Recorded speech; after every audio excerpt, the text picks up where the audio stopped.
పవన్ కళ్యాణ్ గారి గురించి ఎంతమంది మాట్లాడినా ఎన్ని మాటలు మాట్లాడినా కూడా అసలు ఎంతకి కూడా తరగవు. ఎందుకంటే ఆయన గొప్ప విషయాలు, ఆయన గురించి గొప్పగా మాట్లాడుకునే విషయాలు ఎంత మాట్లాడినా కూడా ఇంకా వస్తూనే ఉంటాయి.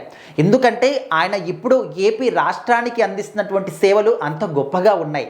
ఆయన చేసిన సినిమా హీరోన ఇదంతా కూడా పక్కన పెడితే డిప్యూటీ సీఎం అయిన తర్వాత రాష్ట్రానికి ఆయన చేస్తున్నటువంటి మేలు కావచ్చు, తీసుకుంటున్నటువంటి నిర్ణయాలు కావచ్చు, ప్రజల పట్ల ఆయన చూపిస్తున్నటువంటి శ్రద్ధ, భక్తి, వాళ్ళ పట్ల ఎంతో ప్రేమగా నడుచుకోవడం అందరినీ కూడా ఆకట్టుకుంటుంది. సో మరి సహజ నటి మన జయసుధ గారు పవన్ కళ్యాణ్ గారి గురించి చాలా గొప్పగా మాట్లాడడం జరిగింది. సో మరి రీసెంట్గా తను ఏపీకి వెళ్ళినప్పుడు అక్కడ పవన్ కళ్యాణ్ గారి గురించి తను అసలు ఈ విధంగా మాట్లాడతారు అని చెప్పేసి కూడా ఎవరు అనుకోలేదన్నమాట. సో మరి పవన్ కళ్యాణ్ గారి ఫ్యాన్స్ ఎవరైతే ఉన్నారో మన జయసుధ గారు మాట్లాడినటువంటి ఆ మాటల వీడియో కావచ్చు, ఆ ఒక పోస్ట్ కావచ్చు, చాలామంది షేరింగ్లు చేస్తూనే ఉన్నారు. ఇప్పుడు ట్రెండింగ్లో ఉంది ఈ న్యూస్ అనమాట. మరి పవన్ కళ్యాణ్ గారు అంటే జయసుధ గారు అనే కాదు, ఎవరు మాట్లాడినా ఏ విధంగా మాట్లాడినా కూడా అక్కడ పవన్ కళ్యాణ్ గారు అనే ఒక పేరు ఉందా, ఖచ్చితంగా ట్రెండింగ్లో ఆ న్యూస్ ఉండాల్సిందే. సో మరి పవన్ కళ్యాణ్ గారి గురించి నేను స్పెషల్గా చెప్పాల్సింది ఏది కూడా లేదు. ఎందుకంటే మీకు అందరికీ కూడా ఆయన గురించి తెలుసు.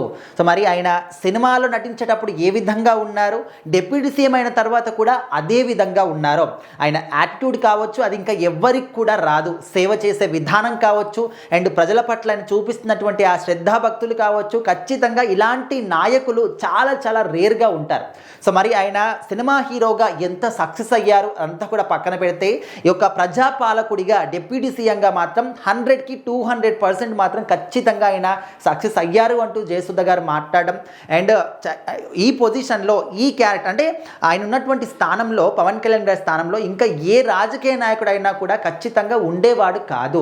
ఎందుకంటే ఆయనకు వచ్చినటువంటి అవమానాలు కావచ్చు, అండ్ విమర్శలు కావచ్చు, ఆయనకు వచ్చినటువంటి వ్యతిరేకత కావచ్చు, ఆ రేంజ్లో ఉండింది.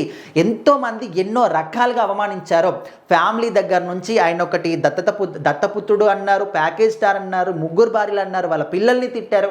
అయినప్పటికీ కూడా ఆయన ఏ మాత్రం కూడా వెనుకడుగు వెయ్యకుండా, లేదు నేను ఖచ్చితంగా నిలబడతాను, నేను ప్రజల కోసమే వచ్చాను, ప్రజల కోసం మాత్రమే నిలబడతాను, ఇంకా ఎవ్వరి మాటలు కూడా పట్టించుకోను అని చెప్పేసి నిలబడి కొట్లాడి ఇప్పుడు ఆయన గెలుపొంది డిప్యూటీ సీఎంగా నిలబడ్డారు. సో ఈ స్థానంలో ఇంకా ఎవరున్నా కూడా ఖచ్చితంగా అరే నాకు అవసరమా ఈ రాజకీయాలు అని చెప్పేసి వదిలేసి వెళ్ళిపోయేవారు. సో మరి సినిమా ఇండస్ట్రీ చాలామంది కూడా డబ్బుల కోసం ఇంకా అంత కమ్ముడిపోయాడు, ఇంత కమ్ముడిపోయారు అంటూ ఉంటారు.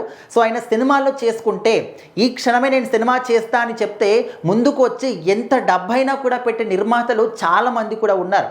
రోజుకి ఒక్కరోజు షూటింగ్ చేస్తే 2 కోట్ల రూపాయలు ఛార్జ్ చేసేటటువంటి ఒక పాపులారిటీ పవన్ కళ్యాణ్ గారికి ఉంది.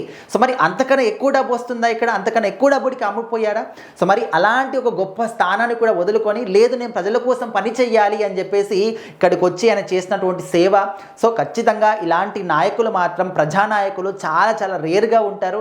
ఖచ్చితంగా పవన్ కళ్యాణ్ గారు చేసినటువంటి సేవ చాలా గొప్పది అంటూ జయసుధ గారు చెప్పడం. సో మరి ఆ ఒక్క పోస్ట్ని కావచ్చు, ఆ ఒక వీడియోని కావచ్చు, చాలామంది ఫ్యాన్స్ షేర్ చేస్తూ ఉన్నారు.